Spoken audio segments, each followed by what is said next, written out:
Hello दोस्तों, आज की वीडियो में हम बात करने वाले हैं राजेश खन्ना और आशा पारेख की फिल्म कटी पतंग की। इस वीडियो में कटी पतंग फिल्म की स्टोरी जानेंगे और साथ में इस फिल्म का बजट और इस फिल्म ने उस दौर में कितनी कमाई की थी, ये सब इसी वीडियो में जानेंगे। तो चलिए वीडियो को शुरू करते हैं। इस फिल्म में आपको राजेश खन्ना, आशा पारेख, प्रेम चोपड़ा, बिंदु कुमारी, नाज, महमूद JR, मदनपुरी, नाजिर हुसैन, सुलोचना लाटकर और भी बहुत सारे लोग देखने को मिले थे। कटी पतंग फिल्म में राजेश खन्ना ने कमल का किरदार निभाया था, आशा पारेख ने माधवी का, प्रेम चोपड़ा ने कैलाश का, कुमारी नाज ने पूनम का। कटी पतंग फिल्म के डायरेक्टर और प्रोड्यूसर शक्ति सामंत थे। तो चलिए अब आपको इस फिल्म की स्टोरी बताते हैं। इस फिल्म में दिखाया गया है कि माधवी अपने मामा के साथ रहती है। उनका अपने मामा के अलावा और कोई नहीं होता है। फिल्म के शुरू में ही दिखाया जाता है कि माधवी की शादी हो रही होती है। दूल्हा भी बारात लेकर आ जाता है।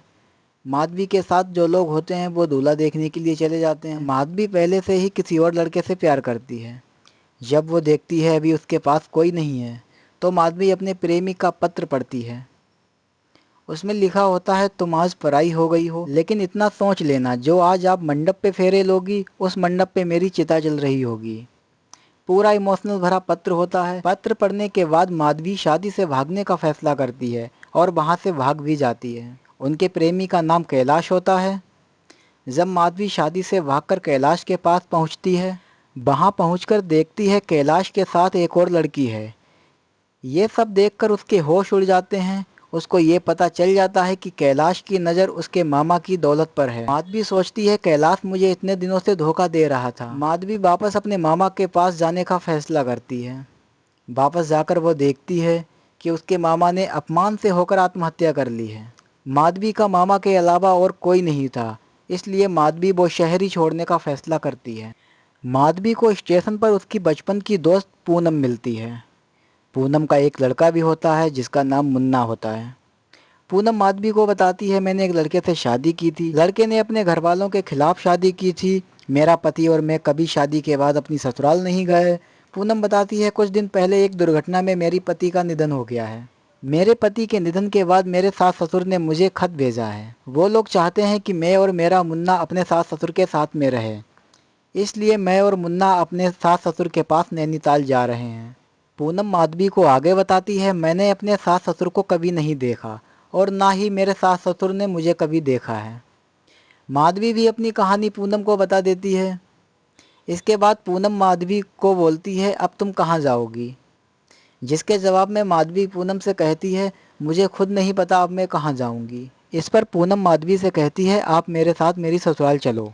लेकिन माधवी कहती है, मैं आपके ससुराल कैसे जा सकती हूँ? उस पर पूनम कहती है, मैं अपने सास ससुर से कह दूंगी कि आप मेरी बहन हो। माधवी के पास भी कोई और रास्ता नहीं था, इसलिए वो पूनम के साथ जाने के लिए तैयार हो जाती है। पूनम, माधवी और पूनम का बच्चा, वो तीनों ट्रेन का सफ़र कर रहे होते हैं। रास्ते में ट्रेन की पटरी से उतर जाती है। इस हादसे में पूनम की मौत हो जाती है, लेकिन मरने से पहले पूनम माधवी से कुछ कहती है। पूनम माधवी से कहती है, आप मेरे ससुराल पूनम बनकर जाओ। इस पर माधवी पूनम को मना करती है, लेकिन पूनम माधवी को बार बार बोलती है और अपना वचन देती है। माधवी भी वादा करती है फिर कि मैं पूनम बनकर आपके ससुराल जाऊंगी और आपके मुन्ने को अपना बच्चा समझकर ही पालूंगी। पूनम की मौत के बाद माधवी पूनम बनकर अपने ससुराल जाने के लिए रवाना होती है। जिस टैक्सी में माधवी जा रही होती है, जो कि अब पूनम बन चुकी है, टैक्सी ड्राइवर देखता है कि पूनम के पास कुछ पैसे हैं। वहाँ पूनम से पैसे लूटने के चक्कर में जंगल के रास्ते में लेकर जाता है।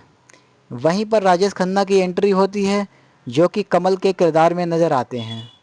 कमल पूनम को टैक्सी ड्राइवर से बचाता है और अपने घर ले आता है। रात में जब कमल घर से बाहर पार्टी में जाने को बोलता है, तो शंभू काका कमल को रोकते हैं और बोलते हैं, आज आप पार्टी में नहीं जाओगे और ज़्यादा शराब नहीं पिया करो। लेकिन कमल शंभू काका की बात नहीं मानता है और पार्टी में चला जाता है। लेकिन कमल के जाने के बाद पूनम शंभू काका से पूछती है, कमल इतनी शराब क्यों पीता है? इस पर शंभू काका बताते हैं, पहले कमल शराब नहीं पीता था। कुछ दिन पहले कमल की शादी होने वाली थी, लेकिन शादी वाले दिन ही वो लड़की भाग जाती है। ये सुनते ही पूनम को लगता है कि वो लड़की कहीं मैं ही तो नहीं। फिर भी पूनम शंभू काका से पूछती है, उस लड़की का नाम क्या था? इस पर शंभू काका बोलते हैं, उस लड़की का नाम माधवी था। ये सुनते ही पूनम के होश उड़ जाते हैं, क्योंकि माधवी वो ही है जो अब पूनम बन चुकी है। पूनम कमल के घर से बिना बताए अपने मुन्ने के साथ चुपचाप अपने ससुराल चली जाती है। उसके सास ससुर अपने बेटे की पत्नी और उसके बच्चे को देखकर बहुत खुश हो जाते हैं। पूनम अपने बच्चे के साथ ससुराल में रहने लगती है। कमल भी पूनम के ससुराल में आता जाता रहता है, क्योंकि पूनम के ससुर दीनानाथ और कमल के पिता एक अच्छे दोस्त होते हैं। बहुत जल्द ही कमल को ऐसा लगता है कि उसे पूनम से प्यार हो गया है। इधर कैलाश को पता लगता है कि माधवी पूनम बनकर नैनीताल में रह रही है। ये वही कैलाश है जिसने माधवी को पहले धोखा दिया था। कैलाश पूनम के ससुराल में आ जाता है। कैलाश पूनम को बोलता है, मैं तुम्हारा ये राज सबके सामने खोल दूंगा कि तुम पूनम नहीं माधवी हो। कैलाश की ये बातें सुनकर पूनम घबरा जाती है। वो सोचती है अगर घर वालों को पता चला कि मैं पूनम नहीं माधवी हूँ फिर क्या होगा।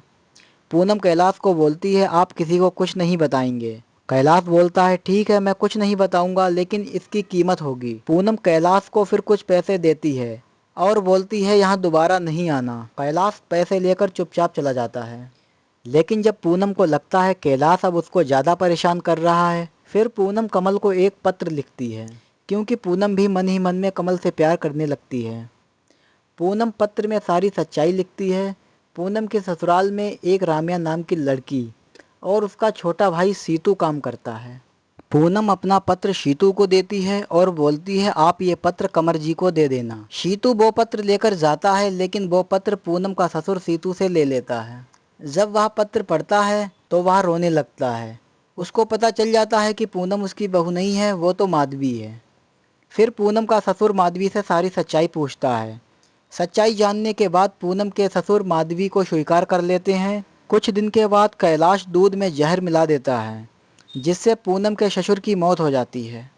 मौत का आरोप माधवी पर ही लगता है, जो कि पूनम बनकर रहती है। माधवी को जेल में भेज दिया जाता है। इधर पूनम के ससुराल में एक लड़की और आ जाती है और बोलती है, मैं असली पूनम हूँ। ये वही लड़की है जो कैलाश के साथ शुरू से रहती है। दरअसल कैलाश ही इसको पूनम के ससुराल में भेजता है। ये सब वो उनकी जायदाद में हिस्सा लेने के लिए करता है। लेकिन जो पूनम की सास होती है वो उस लड़की को वहाँ से भगा देती है। इधर कमल भी माधवी पर आरोप लगने पर उसे नापसंद करने लगता है। माधवी कमल से बोलती है कि मैं निर्दोष हूँ, मैंने बाबूजी को जहर नहीं दिया। कमल को माधवी पर यकीन हो जाता है और वो सच्चाई का पता लगाने लगता है। कुछ दिन में सच्चाई सामने आ जाती है। सच्चाई में पता चलता है कि कैलाश ने पूनम के ससुर को जहर दिया था। कैलाश को पुलिस पकड़ ले जाती है और माधवी को जेल से रिहा कर दिया जाता है। इसके बाद में माधवी और कमल का मिलन हो जाता है और यहीं पर हैप्पी एंडिंग हो जाती है। ये फिल्म 29 जनवरी 1971 में रिलीज हुई थी और इस फिल्म का बजट था 95 लाख रुपए। इस फिल्म ने इंडिया में कमाई की थी 1 करोड़ 90 लाख रुपए और वर्ल्ड वाइड कलेक्शन था इस फिल्म का 3 करोड़ 85 लाख रुपए। अगर बात करें ये मूवी हिट हुई थी या फ्लॉप साबित हो गई थी, तो आपको बता दें कटी पतंग फिल्म हिट मूवी साबित हुई थी। वैसे आप लोगों को ये स्टोरी कैसी लगी कमेंट बॉक्स में अपनी राय ज़रूर बताएं। कौन कौन इस फिल्म को पहले देख चुका है और आप लोगों को ये फिल्म कैसी लगी थी कमेंट बॉक्स में ज़रूर बताएं। अगर आपको ये वीडियो अच्छी लगी हो तो वीडियो को लाइक करें और चैनल को सब्सक्राइब जरूर करें, ताकि हमारी आने वाली वीडियो आप लोगों के पास सबसे पहले पहुंच सके। मिलते हैं फिर एक और नए वीडियो में, तब तक के लिए धन्यवाद।